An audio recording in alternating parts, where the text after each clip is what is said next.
கடலூரில் பாதிக்கப்பட்ட விவசாயிகளுக்கு நேரடியாக அவர்கள் வங்கிக் கணக்கில் இழப்பீட்டுத் தொகை செலுத்தப்படும் என்று நிவாரணப் பணி சிறப்பு அதிகாரி ககன்தீப் சிங் பேடி புதிய தலைமுறைக்கு தெரிவித்துள்ளார்.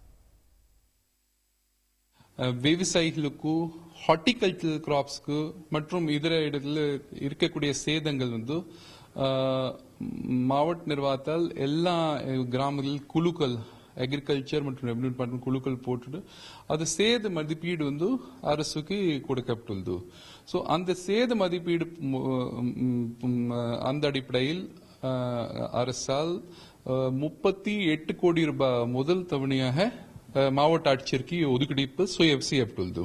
So we have taken and we have got the money also. அந்த பணம் விவசாயிகளோட வங்கி கணக்கிலே அனுப்பதாக இப்ப தற்போது மாவட்ட ஆட்சியர் அவரால் ஏற்பாடு செய்யப்பட்டு வருகிறது. ஆனால் கடந்த வாரம் பெய்த கனமழையினால் இன்னும் சில கிட்டத்தட்ட 12,000 ஹெக்டேர் லேண்ட் இனண்டேஷன் இருக்குது. அக்ரிகல்ச்சர் ஹார்டிகல்ச்சர் லேண்ட் இனண்டேஷன்ல இருக்குது, தண்ணியில இருக்குது.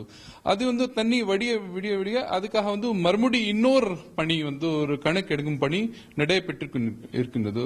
இன் மை ஒப்பீனியன் ஒரு வித்தின் 10-15 டேஸே முதல் கணக்கு எடுத்து கொஞ்சம் சீக்கிரமா பண்ணிருக்காங்க. அதே நேரத்தில் இப்ப கூட அந்த பணி நடைபெற்று கொண்டிருக்கிறது. In another 1 week to 10 days அந்த கணக்கு கூட அரசுக்கு அனுப்பிட்டு அதற்காக இருக்கக்கூடிய கூடுதல் நிவாரணம் பணம் கண்டிப்பாக அரசால் விவசாயிகளுக்காக வழங்கப்படும். அது வந்தவுடன் அவங்களுடைய கணக்கில் இந்த பணத்தோட சேர்த்து அனுப்பதாக ஏற்பாடு செய்யப்படும்.